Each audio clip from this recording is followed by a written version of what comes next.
Alors quand j'étais petit, c'était plutôt ma maman qui me racontait des histoires le soir avant de me coucher. J'en garde de très bons souvenirs et ça a vraiment nourri mon imaginaire. Et puis après, moi j'ai lu plusieurs livres, pas mal de livres d'illustration et aussi pas mal de bandes dessinées. J'aimais bien la bande dessinée.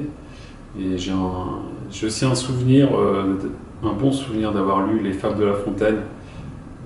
J'avais reçu en cadeau un très beau livre avec des illustrations noir et blanc de Gustave Doré. Et j'aimais à la fois beaucoup ces illustrations et puis les textes de La Fontaine. Et puis un peu plus tard, j'ai un bon souvenir aussi d'un roman. Là, c'était peut-être mon premier roman que je lisais, c'était La Nuit des temps de Barjavel. Et c'était un peu une nouvelle porte qui s'ouvrait pour moi en découvrant vraiment la lecture. Puis aujourd'hui, je lis différents romans d'auteurs contemporains. Et j'aime beaucoup aussi les écrits de Maupassant, ses contes. Depuis adolescent, je lis ces histoires-là. Et j'aime beaucoup ces descriptions, mon sens, son émerveillement pour la nature. Je trouve ça assez inspirant et ça résonne très fortement en moi.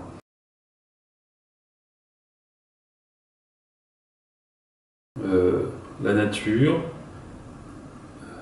l'aventure, l'inconnu, la famille et la vie.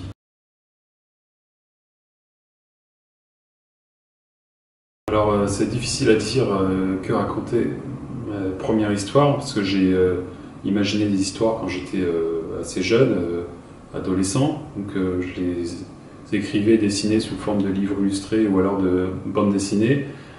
Mais sinon, officiellement, disons, ma première histoire, c'était mon projet de fin d'études aux Arts Déco de Paris.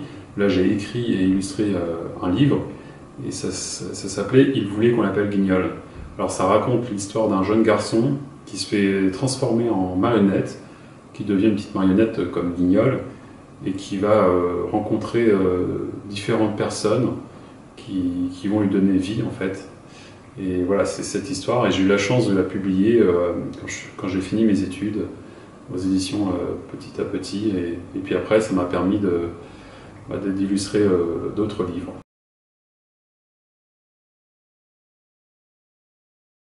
Alors je vais avoir une exposition bientôt, là, mi-décembre, au musée de l'illustration à Moulins, dans l'Allier, qui va regrouper 180 illustrations originales environ, avec des dessins.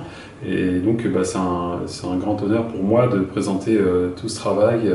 Voilà, depuis que j'ai commencé en 2006, donc j'ai illustré une trentaine d'albums.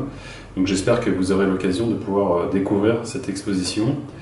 Et moi, sinon, en ce moment, je suis en train de travailler sur un texte qui raconte l'œuvre de Paul Cézanne, le peintre impressionniste, aux éditions de L'Élan Vert, dans la collection Pont des Arts. Et sinon, je travaille dans mon atelier où je fais de la peinture, j'ai des projets d'exposition, et puis je pars aussi peindre sur motif. Je vais aller peindre en montagne, et puis aussi je vais au bord de la mer avec les peintres officiels de la marine, parce que j'ai été nommé en 2018. Donc il y a des projets d'escale avec ces peintres, et puis aussi des embarquements pour aller naviguer et aller au bout du monde. Donc c'est la promesse de nouvelles aventures et d'expériences en peinture.